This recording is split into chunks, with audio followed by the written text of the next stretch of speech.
From this most recent episode, we know why Keeley Hawes' character is looking at photos from a roller coaster. We know why Julian's in Iraq. Yeah, and we also know now why the father got his scars. We got the fire, didn't we, at the end of the episode? So basically, just the character of Alice, who we think is Sophie Giroux, but is convinced she's Alice, starts to reveal at a very, very... Well, she's not convinced she's Alice. She's convincing other people that she's Alice. She reveals at dinner at a very tense, very emotional scene that she remembers a time when her and her captor and what she believes to be Sophie Giroux went out and were on a roller coaster. And she remembers it as a pleasant time, and they had some sort of German beer or German drink. And this kind of explodes, the family are kind of the younger boy is just dumbstruck and the dad is trying to wave it off. And Keeley Hawes is like really angry that she remembers a fun time with the guy that took her. And of course, we realise that she committed suicide rather than was killed. She basically locked herself in the shed. She went out to get the petrol, didn't she? I think this episode started to sort of expand on everything that we are expecting. You get to a point in a whodunit where you need to see some evidence. You need to see a little bit more. It's almost as if we're almost at that point where we might be able to draw up a list of suspects of who really did capture them and who really was involved. The butcher was arrested and put into prison, and we see in one of the flash forwards or the flashbacks, whatever you want to call them, that Alice's brother goes to see him in prison and reveals that Alice's dying words were to say, "I'm sorry." But obviously the brother doesn't believe a word of it. We have no idea who attacked the butcher's wife in the butcher's shop. They had masks on. We also realise that she has a history with Roger Allam's character. Well, she was in the army, wasn't she? Well, that's right, but also there's two things. There's one, she calls him Colonel, and obviously that relates to when they knew each other and now he's Brigadier. And then also there was the really weird scene when after Roger Allam has his meltdown and obviously, as a moment of dementia at home, but not being looked after, after his daughter is cleared up, she sits with him and he talks very weirdly about knowing a woman just like her, with alabaster skin. Yeah. And that made me think maybe there was some Roger sort of Allam is absolutely amazing in this, and he's great in the next episode as well. If you have ever been around anyone with dementia, he is absolutely nailing it. Yeah. The confusion, the moments of clarity are incredible. And the dual timelines, because he's this very confident army chap in the 2014 scenes. We know that there's something there, that he's got some connection to the disappearance. And I suppose the biggest thing that they've opened up now, as you say, is Alex Reed's father. Daniel Reed. Alex Reed was married to Jordan. I thought that. Henry Reed is the father. Daniel Reed is the son. That's it. John Baptiste in the present day. Julian Baptiste, sorry, along with the guy from Trapped, comes in and explains that he thinks that his father was murdered, not committed suicide. Daniel doesn't want to hear it. He's already gone through a lot. He's working with freedom fighters. He's AWOL from the army to try and get rid of that. And they end up getting taken to the front line. And we get this situation where it's explained that he was making payments to this named person. But they didn't get the chance to explore that more because there was an attack by ISIS. And Daniel had to, as you do. But I think the interesting thing is, from that storyline, is how much the guy from Trapped is now invested in the story. When Julien Baptiste says to him, "I'm really sorry I brought you here," he said, "I make my own decisions." Maybe if they do a third series, he'd be the lead if Julian is dying.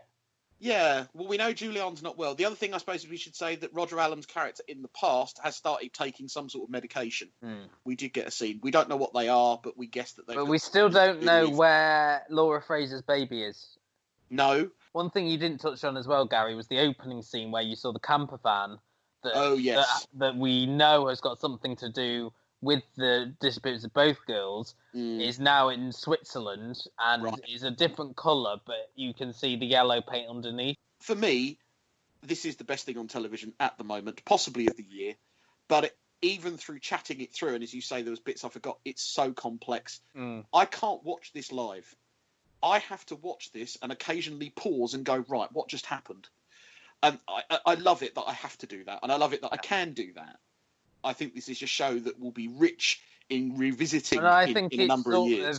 My dad was sitting next to some people on the train yesterday, and they were complaining that the missing is too complex, and they want the first series back. That was more straightforward, and they want James Nesbitt back. But I think you and I, television lovers, are just lovers of proper good storytelling. I wouldn't say television. I say lovers of good storytelling. And if you're tuning into a drama for escapism, you're not going to get it with The Missing.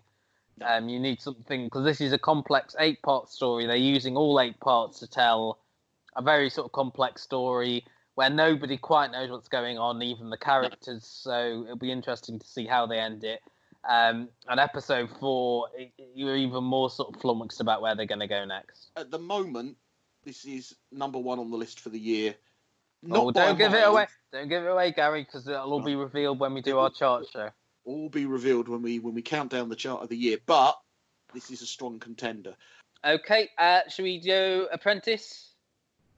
Yes. This was the one, I think, where I've sort of finally got into it, I think. I would say that a lot of people that I've spoken to about this episode feel that this is the one they connected with first. So I think you possibly were right, Matt, that me and Luke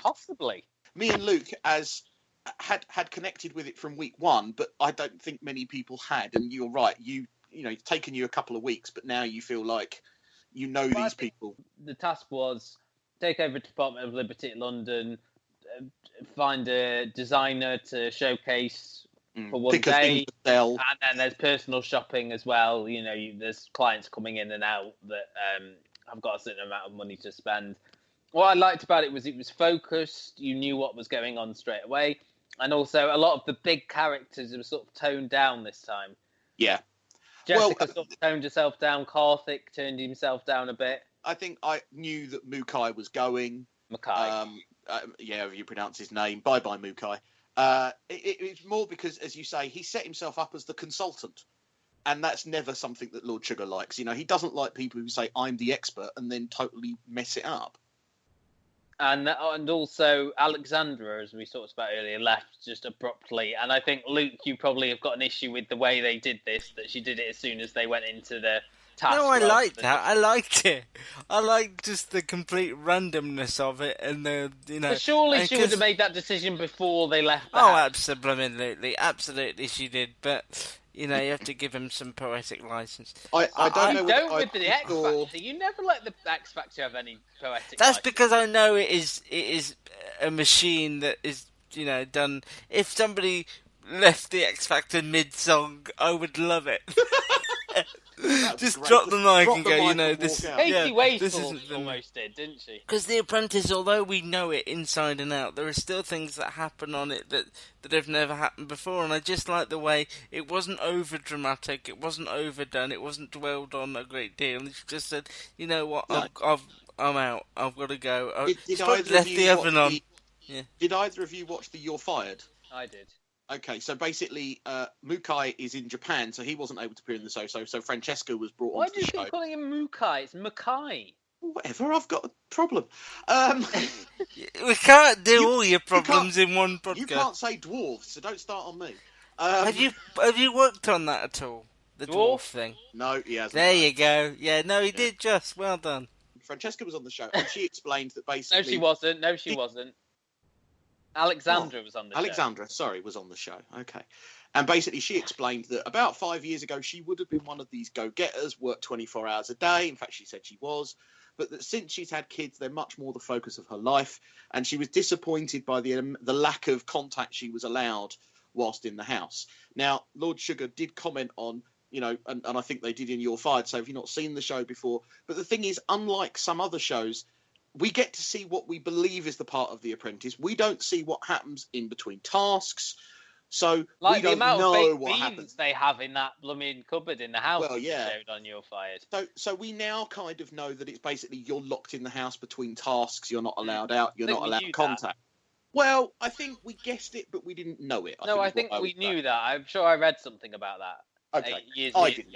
I didn't know that. One thing I will say that's really annoying, and if you saw my tweet on this, on trend, they keep using that blooming phrase. They use it in every episode. This is so on trend. Oh, it's on trend. That's really on trend. It's a bit like Gary with his millennials. It just drives me mad. Let's end with another reality show, End of an Era, Bake Off finished. The final episode saw. Can you insert some sad music here, Luke, in the background? You know, the end of the Incredible Hulk type thing. Me and Luke correctly predicted that Candice would win. Yeah. After a stellar showing in the weird picnic basket showstopper challenge. Do you not think that the technical challenge was a bit easy, and then they kind of like ramped it up for the showstopper? Well, I suppose it's if you make a Victoria sandwich on a regular basis, it was easy. But even then, apparently, I mean, I don't feel like they focused on the technical challenge that much. They never really do. It's just like I don't know. The technical challenge never seems to really matter all that much to the final deduction. There you are, Channel 4. Cut it when you get it. Cut it, you know. I'll need to for the ads. Yeah. Well, yeah, true. This got a staggering overnight figure of 16 million people. That's like 16.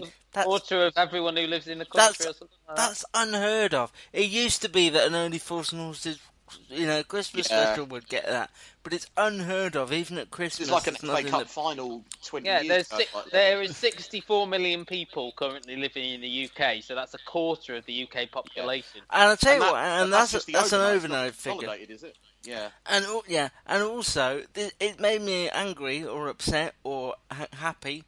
Because all three emotions. Because this was the first one that I really connected with this year. I really enjoyed this year. But I agree with Luke in terms of that. Because I watched them sort of preview to write about, and I've struggled certainly with the last couple to actually get through them. The final I found so easy to watch, and I think it was because they showed clips of them at home. And I remember in the earlier series. They used to do that at the beginning. Every time they'd introduce their signature at the start, they'd say, this is this person. We see a little bit of their home life, and then they show us what they're doing as their signature. And you got bits and bits of information about them every week. Whereas this time, we got a little bit of information about them at the start, and then the three finalists, we got to see them at home. And I think there was like a disconnect between a lot of people. Apart from, as we said, Val and Selassie, I think were the only two like massive characters this series. Yeah, those are the ones that you're going to remember. Yeah, they stood out the most. Certainly, I would agree. I'm not sure how fondly this series will be looked back on. No, because I don't think the quality of baking. Well, on Thursday at 8:00 they did a.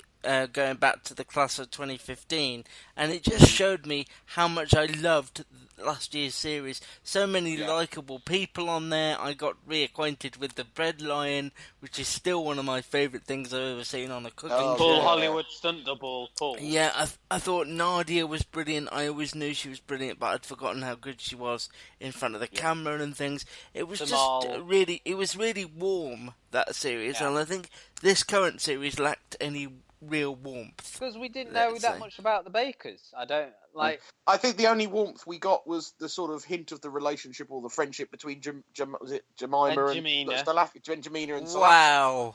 Jemima and Puddleduck. That are the same. Pick of the week? Yeah, why not? Well, for me, there's really only one thing. I think we're going to have the same one, aren't we? So should we just have? Can we all agree that we just have? I've got a separate one. Oh, okay. You have. Well, me and Matt. You go first, Luke. Okay, mine is something that just sounds interesting, sounds right up our street, and I probably wouldn't have watched it had I not put this thing together because I didn't know it was coming. It's a This World documentary. It's called Unarmed Blackmail. It's a documentary following the murder trial of a white police officer in Virginia accused of shooting an unarmed black teenager. Just follows the whole trial and talks about that. It's a big issue in the States. And I want to watch it. So that's 9:00 Wednesday. It's called Unarmed Blackmail. And me and Matt together are going to pick Humans, which starts on Channel 4. Oh no, I was going for Buble at the BBC on that. Ah, fair enough. Well, yeah, that was my second choice. I would say Channel 4's hit show of last year, Humans. It exploded last year. I've actually already watched this, so I'll keep quiet while you... Okay. I mean, obviously, at the end of last series, a lot of the synths were on the run, so it will be sort of catching up. Is the show set just after the last series, or is there a gap? Yeah. Right. The thing that worries me, as from what I like their interact. I was less interested in their interactions with each other and more interested in the interactions